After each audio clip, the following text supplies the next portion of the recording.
Anda kembali di Anyus Malam, pemirsa. Seorang mahasiswi ITB berinisial SSS ditangkap buntut unggahan meme bergambar Presiden Prabowo Subianto dan Presiden ke-7 Republik Indonesia Joko Widodo. Meski begitu, pemerintah mengusulkan pelaku lebih baik dibina saja dan tak dihukum.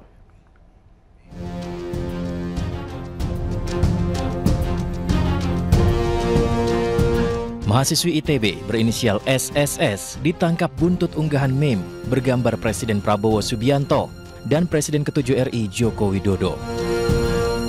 Akibat meme yang dibuatnya itu, dia dijerat Undang-Undang Informasi dan Transaksi Elektronik ITE. Kendati demikian, Divisi Humas Polri belum menjelaskan konstruksi perkara ini. Karopenmas Divisi Humas Polri Brigjen Trunoyudo Wisnu Andiko mengatakan, terkait kasus tersebut saat ini masih dalam proses penyidikan. Sementara itu, Kepala Kantor Komunikasi Presiden Hasan Nasbi merespon soal kasus ini. Ia mengungkapkan pemerintah mengusulkan pelaku yang notabene masih mahasiswi itu lebih baik dibina daripada dihukum. Akan tetapi, pemerintah menyerahkan kepada pihak kepolisian jika ada pasal-pasalnya.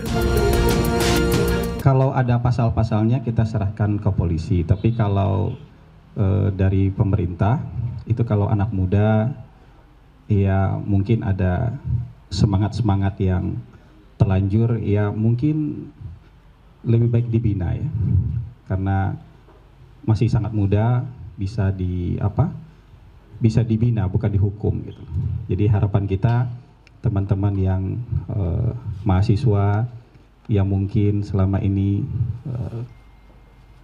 terlalu bersemangat misalnya memberikan kritikan, mengekspresikan kritikannya, mungkin nanti bisa diberi pemahaman dan pembinaan supaya jadi lebih baik lagi, tapi bukan dihukum gitu.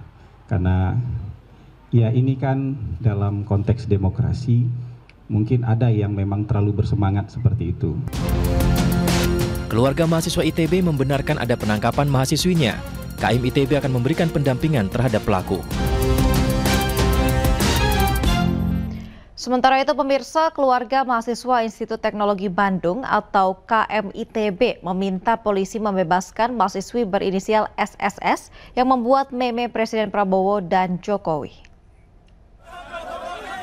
Pihak Institut Teknologi Bandung membuat pernyataan sikap terkait ditangkapnya mahasiswi berinisial SSS.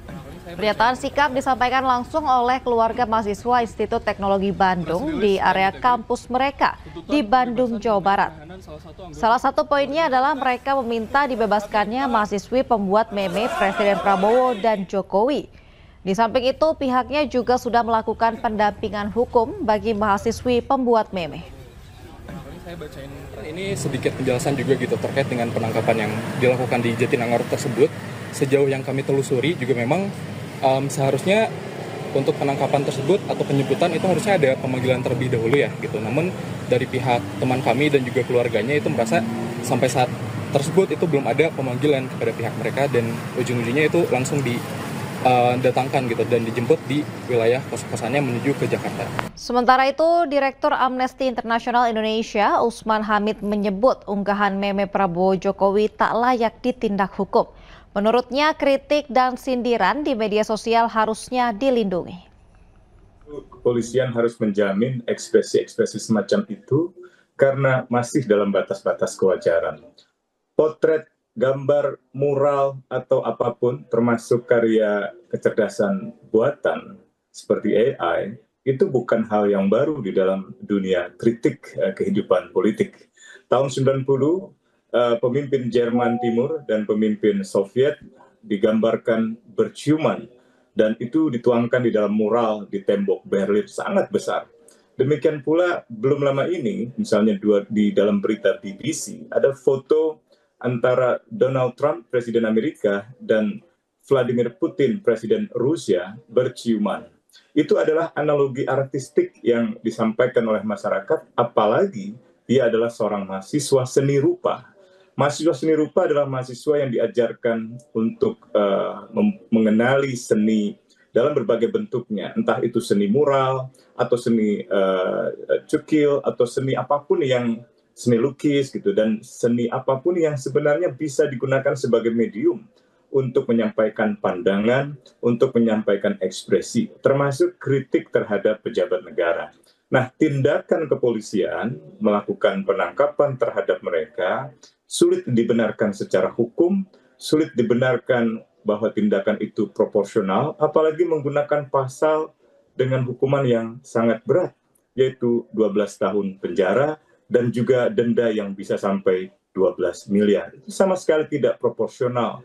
Karena itu saya kira proses hukum ini harus dihentikan. Ini juga bertentangan dengan semangat putusan Mahkamah Konstitusi yang menyatakan tidak boleh ada lagi pejabat negara atau institusi negara, institusi pemerintah, pejabat pemerintah, termasuk korporasi yang mempidanakan seseorang karena pendapat-pendapatnya. Tentu saja bukan berarti pendapat itu atau ekspresi itu tidak ada batasnya. Ada, kalau ia sudah menganjurkan kebencian, apalagi dengan kekerasan terhadap kelompok orang karena kebencian etnis, agama, suku, dan lain sebagainya. Demikian. Pemirsa, seorang penjual jamu keliling, Absah yang berusia 72 tahun tak menyangka akhirnya bisa naik haji tahun ini bersama sang suami usai perjuangannya menabung selama 8 tahun. Anyus Malam akan segera kembali.